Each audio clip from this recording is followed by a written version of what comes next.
Guys, let's get a little more granular into one area in particular, pitching. From week to week on this podcast, we've tracked the team ERA. They are currently 10th in team ERA for the season, but 21st over the past 7 days.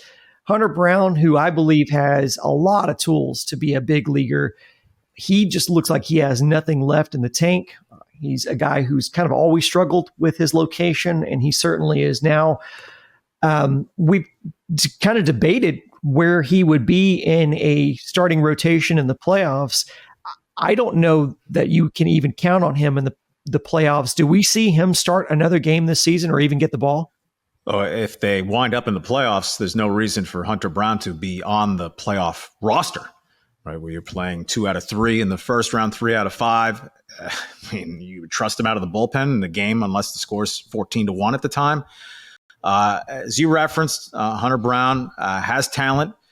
I mean, end of April, his ERA was 2.37 in the Verlander comparisons and, run away with excitement and so forth. But it's an organizational failure on multiple levels that he basically stayed in the rotation the entire year, right? A 30-start guy. From May 1st on, Hunter Brown, and I'm presuming he's done, starting him a game this weekend, unless it's because the Astros are eliminated or have clinched, would be stupid. ERA 5.79 from May 1st forward. And if you graph his performance quality as you go along, it's a ski slope, as in down the mountain uncontrollably until you wind up in a body cast because you crash into a tree or something. Right? July ERA, 5.94.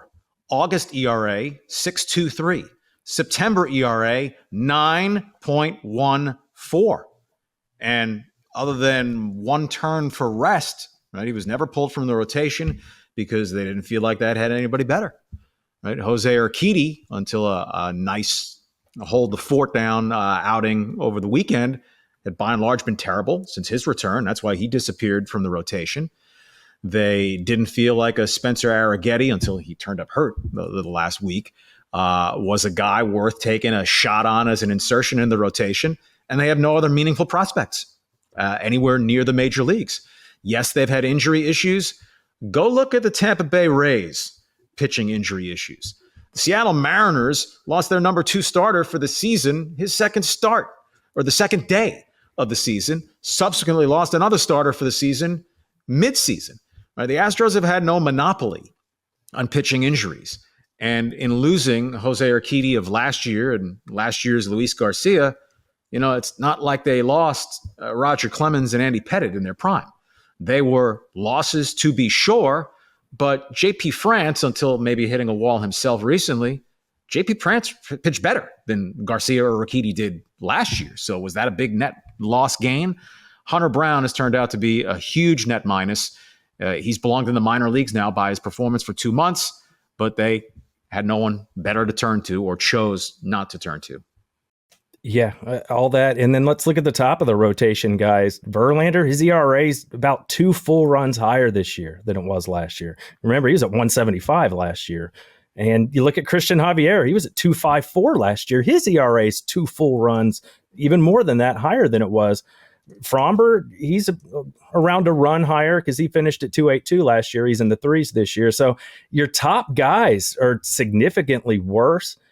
Urquidy's can't even really get, much of a sniff because his ERA is over 5. Hunter Brown's is over 5. It's just when you're pitching like that, and even look at Ryan Presley. I mean, his ERA was in the high 2s last year, and now is in the high 3s. So your most important pitchers are all significantly worse this year. And I don't know if it's fatigue or people figuring stuff out.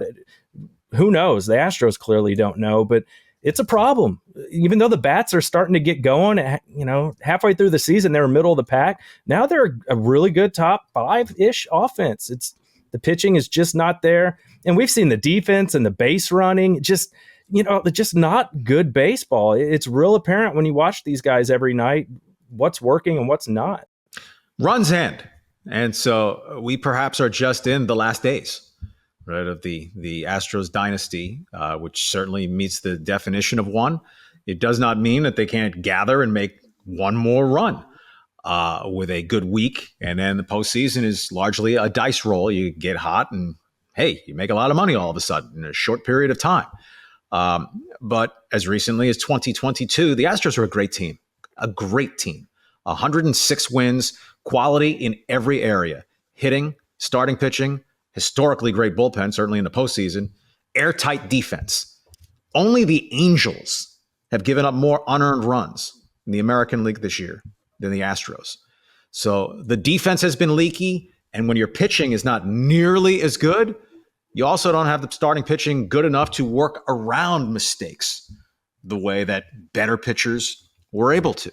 I don't know specifically how many unearned runs Framber Valdez has given up this year, but if he still can be a little dodgy mentally, emotionally, and then there are plays that don't even count as errors, like when first and second on a bunt play, you foolishly throw to third when you have no chance to cut the lead runner down and said you have the bases loaded and nobody out. They've just fallen off dramatically as a team this year. Now, the standards of the Astros, because of the routineness of their greatness and all their accomplishments over the better part of a decade, 2017 through last season, right? That fall can be a doozy. They're not a bad team, right? But they're nowhere close to great. The hope is, can they summon an on balance great month of baseball last week of the regular season and 3+ weeks of postseason? Because at this point, they're merely a pretty good team. Look at the roster. Former Astros pitching coach Brent Strom was thought to be pitching guru of sorts. And then, there was much made about him leaving, but then Bill Murphy, Josh Miller step in, help guide the team to a World Series victory in which they had a historic pitching run, save for Lance McCullers' performance in Game 3. But now we're seeing regressions from Framber Valdez and Christian Javier, although Christian Javier looked really nice in his last start. How much do you put on, because it's the same guys, like, look, we can point to Justin Verlander and say he's a year older, but Framber Valdez should be in the prime of his career. Christian Javier, we hoped would take a step, getting more consistent starting. So how much of this is on the talent and just the performance of the guys, and how much does this fall into the managerial responsibilities of your pitching coaches? There is pretty good data that when workload jumps dramatically year to year, that there will be that day of reckoning or season of reckoning, some paying of the piper. And so maybe that is what happened with Javier. Shattered his professional workload high last year, was well on pace to do it this year. And, if Javier had just been lousy from the get-go, he's okay, maybe he was over his head and the world figured out the invisible fastball and all that. But his ERA was 2.90 through 14 starts this season. I mean, it's as if the switch was shut off. And after that, he was a disaster for 2 months, and there's been some stabilization to where at least he's been inconsistent recently, mixing in a good start with a bad start. Against the Orioles, could only get through 5 innings because of pitch count, but 11 strikeouts and all the swings and misses. I always struggle in apportioning blame to the pitching coaches. Were they just absolutely brilliant last year? That's why the credit foremost should always go to the players. And in the end, if you're collapsing like the Astros have heading into the final week of the season, foremost blame goes on to the players. But coaches and managers can't get a pass. Otherwise, why are there coaches and managers? Yeah, a lot of this has to fall on the players, though, too. Just watching these guys pitch, they're not commanding the fastball like you would hope. They're wild in the strike zone, and they walk a lot of guys. There's just, how much can a pitching coach help you with, hey, throw this ball low outside at the knees, and then you throw it mid and it gets hit. Of course, the pitcher wants to put it there, but it's the execution. You can help them with mechanics and stuff like that. But at the end of the day, if you're not spotting your fastballs, you're not mixing in your breaking stuff, these are big league hitters. They're going to hit you all over the yard.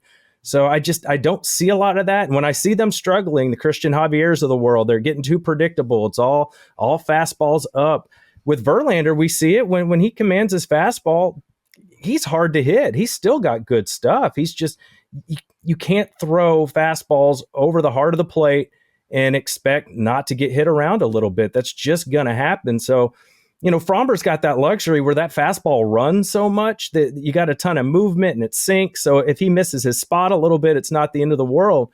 But with a lot of the other guys, they're pretty straight fastballs. And if you don't hit the corners, you're going to give up some runs. Yeah, it's just so hard to pinpoint Well, was there a mechanical adjustment they should have made?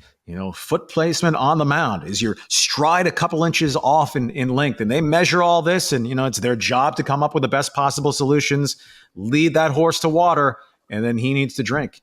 He needs to perform. With a manager, you can get more specific.